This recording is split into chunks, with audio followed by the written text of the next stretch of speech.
Hello and welcome to the Halloween video. What is it called? Hi everybody, welcome to the Spooktacular Spookums. You remember the feeling where, your friend invites you to a Halloween party and you get really excited and you dress up as your favourite incarnation of Doctor Who and you hope for a really good night and then you sit down, they put a camera in front of your face and tell you to be funny. Today we're all going to be trying to tell a spooky story, and we have to do it using prompts written by other members of the team. You would have thought after 7 years I'd be used to it, but no. Still hurts like the first time. But here's me, the banana, ready to go. Let's see what we got here. Sandra and Laurie were one day driving along a dark, misty road when they saw something in the distance. Nice guys! There were a gaggle of nice guys in the distance. And they stopped the car and they were like, oh, there are nice guys in the distance. And the nice guys were all like, hey, I bet you have never been with a boy who holds the door open with you. And Sandra and Laurie were like, go away, nice guys. We like Chads. It was a cold October night and Jonathan was walking home after the late shift where he works at. Hello, I am Reese and I'm here to make a story about a guy walking home from work in the dark. Timmy was alone when he was a young boy, and he went to a car boot sale alone. When he got to the car boot sale, he opened an old boot of a car. Let's see. Oh my god. And then, what happened at the car boot sale when he opened the boot? Derek? Was Derek there? The character I have yet to mention. And then they talked about, and then the nice guys talked about how good The Last Jedi was. They talked about how it was so good because oh my god, like, do you remember that time when Leia, Mary Poppins through space? That made complete sense and wasn't weird as fuck at all. He works in a TARDIS. He's fighting crime, and he travels around. It's pretty cool, but even he has to have off days. So he needs to get home quickly, but he doesn't want to use the time travel because he wants to watch. Cam, have I ever told you how good you look? Oh boy. He won't give it any more time. So Sandra and Laurie drove on, and then suddenly they saw something far in the distance coming towards them, coming right into their face, and they were like, ooh, what is that? What is that far off, all the way down the road? And Derek looked at him.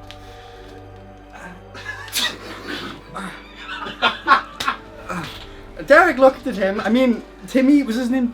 Jimmy looked at Derek, and he saw that Derek was a banana. A big banana wearing goggles. And then Laurie turned to Sandra. And she said, get a hold of yourself, Sandra! Get a hold of yourself! Why do you keep doing these hand gestures, Sandra? We have to go! And then Laurie turned to Sandra and she said, Laurie, wait, who, Sandra? Wait, which person was which? He wants to watch TV. Anyway, 5 years go by.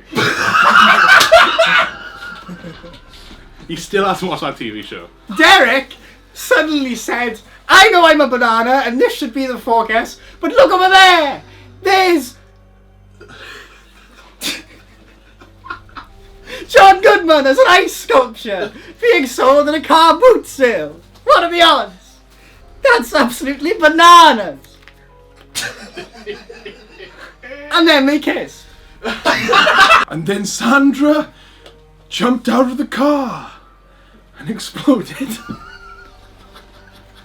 And Laurie looked and said, well, classic Sandra. So it's really dark. He's walking through this really dark alleyway because he must get home quickly.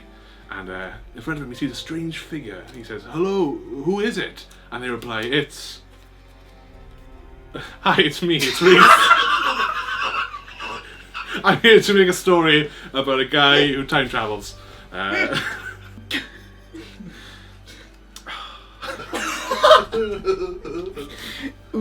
Okay. So then, whichever one was left, I think Laurie just kept driving. It was fine for a while, you know, the nice guys were gone, but then she looked down and her stomach had grown a hand and it was punching her in the face, and her face split into two faces, and the faces looked at each other and went, "How are you doing?" So they say goodnight, and Jonathan walks down the alleyway, and he sees somebody else, and he asks, "Hello, Reese, is that you again?" And he goes, "I'm sorry to tell you this, but Bob is the father." And he goes, "Jessica!" And he runs as fast as he can to get home. He wants to have a word with Jessica. He bursts through the door. Jessica goes, "How's it going, honey?" He says, "Don't you fucking how's it going, honey, me? I just walked into a guy in the alleyway and tells me Bob is the father." They found out that Derek was locked in the boot. Now these circumstances, I can't see shit. These circumstances,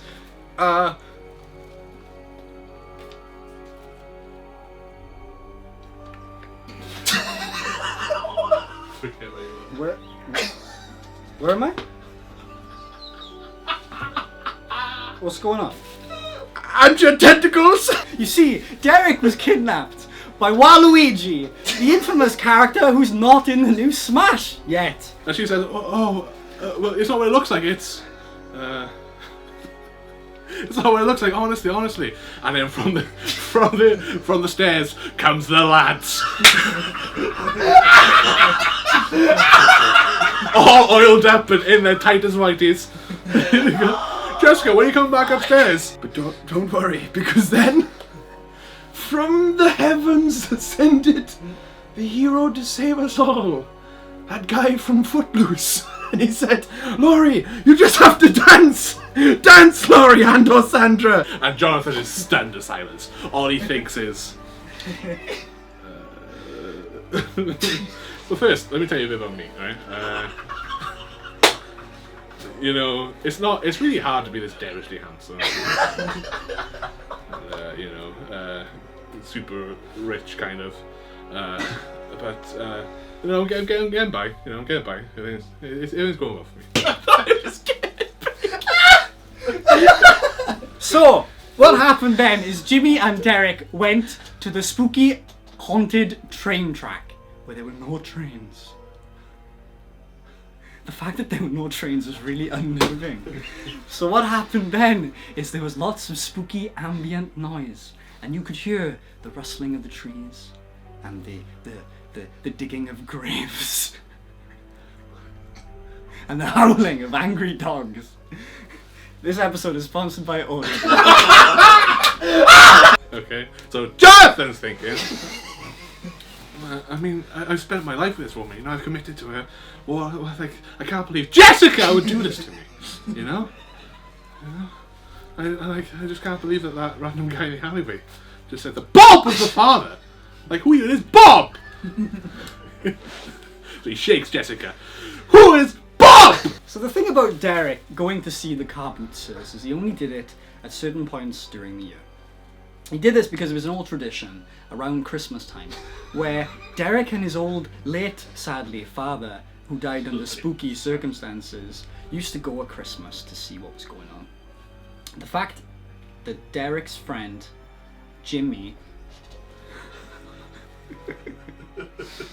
I have lost the story so much. She finally arrived where she was going all along. She got out of the car and she swung the doors open. But she realized this was not Petco. This is not Pets at Home. It was a furry convention! Ooh! Ooh! And Logan Paul was there! Ooh! Vlogging all of the furries! Ooh! Oh god, okay, I'm gonna come back to this one.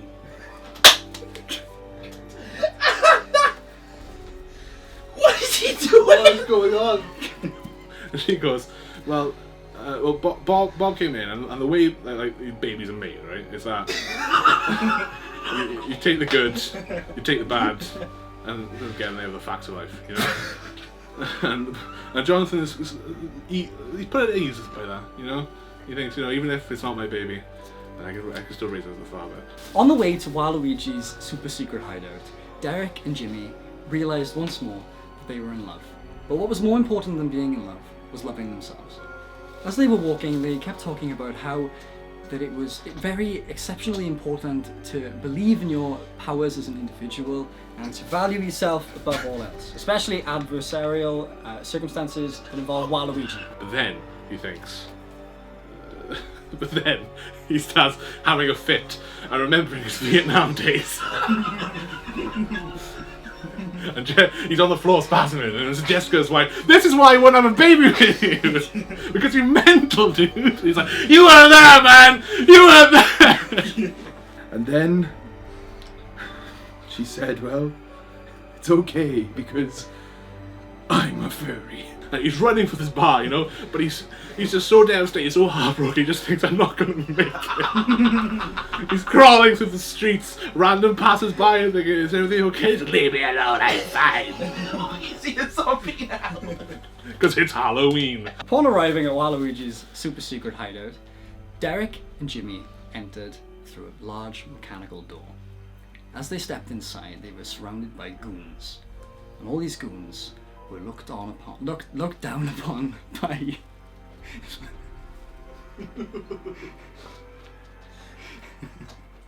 the one and only Thanos. But he was there with his fist of utmost power, and Waluigi was standing behind him, looming over the situation. And with that knowledge, she felt lighter. She felt better.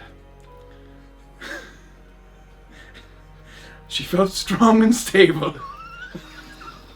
She felt like she was independent and she didn't have to answer to foreign countries anymore.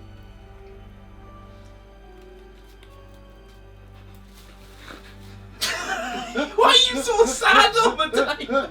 It's like we're torturing you. I'm sorry, who am I? And then, when she felt so good, she got into her fursuit and she bit someone's ear off because she was a wolf. He looks for the one. He looks for somebody to help him. And he gets to the feet of a random man. He looks up. And it's Sean Bean. And he goes, everything's gonna be okay. I'm gonna help you. And then a random arrow comes in and strikes him in the heart. And he falls over and dies. And Jonathan is once again left with nobody to help him. What can the one man do in this scenario other than think Daddy's home? And her real name was Jennifer Morris. Dun dun dun! Waluigi decided this was the time to pull out his card, for he had kidnapped the wife of the one and only Cameron Morris. Jenny was there.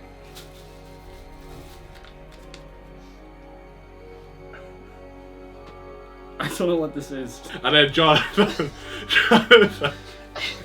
wakes up from his bed and realizes it was all a dream. Oh my god! And this is the end of our story. Thank you for watching.